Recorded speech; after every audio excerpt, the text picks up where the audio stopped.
안녕하세요. 미니파이어의 1인 기업입니다. 작년부터 건강보험이 부과되는 소득 요건이 강화되면서 이제는 가정주부도 건강보험료를 납부하는 시대가 됐다고 합니다. 이 얘기는 기존에는 건강보험료 납부 대상자가 아니었던 분들이 점점 더 보험료 납부 대상자가 되어가고 있다는 건데요. 요즘은 은행 이자나 주식 투자, 부동산 투자 등이 활성화돼서 사실 가정주부라고 해도 본인 명의로 여러 가지 소득이 있을 수 있습니다. 이렇게 여러 가지 소득이 발생하고 그 소득의 합계 금액이 피부양자 자격 기준을 넘어서면 가정주부라도 건강보험 자격이 피부양자에서 지역가입자로 전환되는데요. 2021년 현재로는 피부양자는 재산이 5억 4천만 원까지는 연소득 3,400만 원 이하여야 하고 재산이 5억 4천만 원에서 9억 원까지는 연소득이 1,000만 원 이하여야 합니다. 이 금액들을 넘기면 지역가입자가 되는 건데요. 2022년 건강보험 개편 2단계가 실시되면 재산 3억 6천만 원까지는 연소득이 2천만 원 이하, 3억 6천만 원을 초과하고 9억 원까지는 연소득 1천만 원 이하여야 피부양자 자격을 유지할 수 있으니까요. 현재보다 피부양자로 있기가 더욱 어려워지게 됩니다. 그런데 이 피부양자 자격 상실 소득 기준에 대해서 잠시 생각해 보면요. 연간 3,400만 원인 이 소득 기준을 넘기는 가정주부가 과연 얼마나 될까 하는 생각이 듭니다. 있기는 하겠지만 흔하지는 않을 것 같은데요. 그래서 가정주부가 소득 때문에 피부양자를 상실하게 되는 현실적인 상황은 소득 총액을 초과하는 경우라기보다는 좀 더 특별한 상황일 것 같습니다. 피부양자 자격 소득 요건에는 총액 기준과 함께 특정 소득은 전혀 없어야 한다는 기준이 있는데요. 이 특정 소득은 바로 사업소득입니다. 사업소득은 소득 금액이 1원만 있어도 해당 소득자는 피부양자 자격을 상실하게 됩니다. 그리고 이 사업소득에 주택임대소득이 포함됩니다. 맞벌이 부부일 때 주택을 매입해서 월급이 상대적으로 적은 아내 명의로 해두고 월세를 받고 있다가 육아 등 피치 못할 사정으로 아내가 퇴직하는 경우가 있는데요. 이런 경우 임대주택에서 받는 월세가 외벌이 생활에는 큰 도움이 되지만 그 임대소득으로 인해서 아내가 피부양자가 아닌 지역가입자로 바뀌어서 건강보험료를 별도로 납부하게 되는 상황이 될 수 있습니다. 만일 내가 이런 상황에 놓였다면 어떻게 대응하는 게 최선일까요? 가장 좋은 방법은 주택임대 월세 수입이 있는 상태에서 피부양자 자격도 그대로 유지하는 걸 건데요. 일단 지역가입자가 돼서 납부할 보험료를 줄이려고 노력하는 건 차선책일 수밖에 없을 겁니다. 그럼 월세를 받으면서도 임대소득이 없게 만들려면 어떻게 해야 할까요? 우리가 월세를 받게 되면 이 월세 금액 합계가 그대로 임대소득이 되는 건 아닙니다. 이 월세 합계 금액에서 임대사업을 위해 들어간 비용들을 빼주고 남는 금액이 임대소득이 되는 건데요.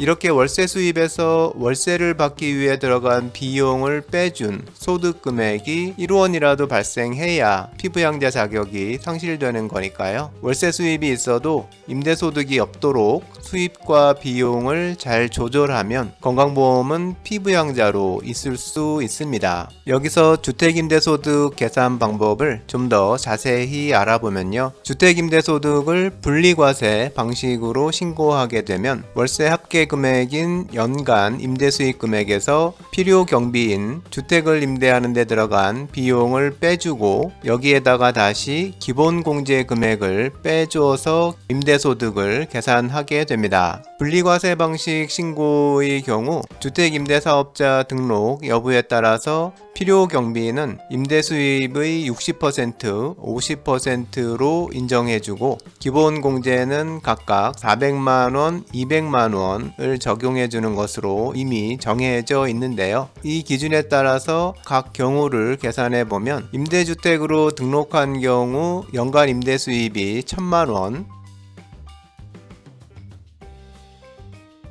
임대주택으로 등록하지 않은 경우는 연간 임대수입이 400만 원인 경우 임대소득이 발생하지 않게 됩니다.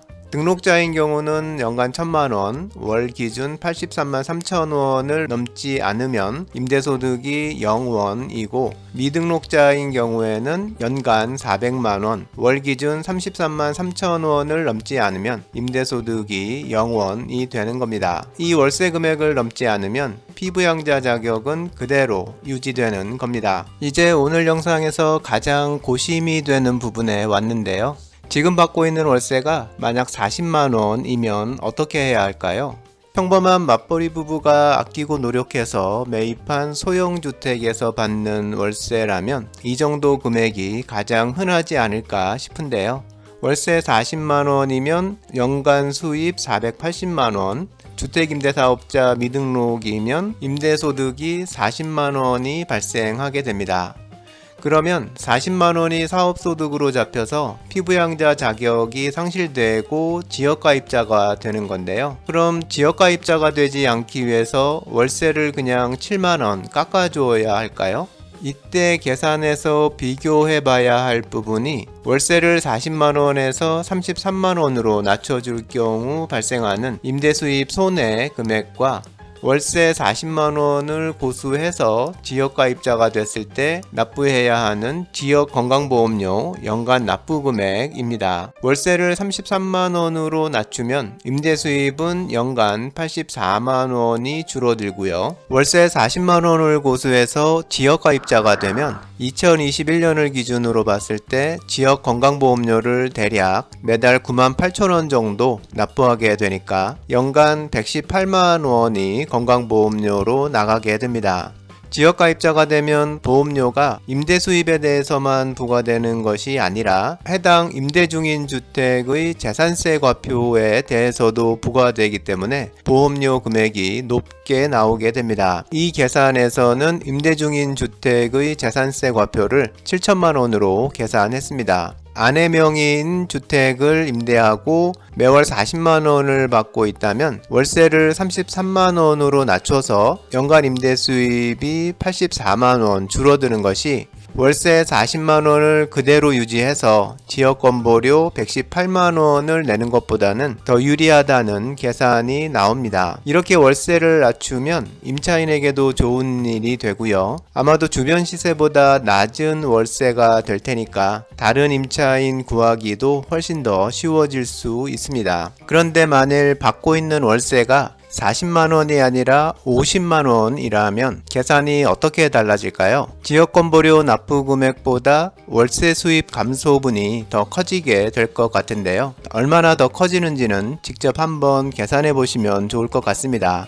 이런 계산에 익숙해지면 막상 나한테 상황이 발생했을 때도 당황하지 않고 최선의 방법을 찾을 수 있을 겁니다. 월세가 50만원이나 60만원인 경우라면 월세를 내려줄지 그냥 지역가입자가 될지 한번 생각해 보면 좋을 것 같습니다.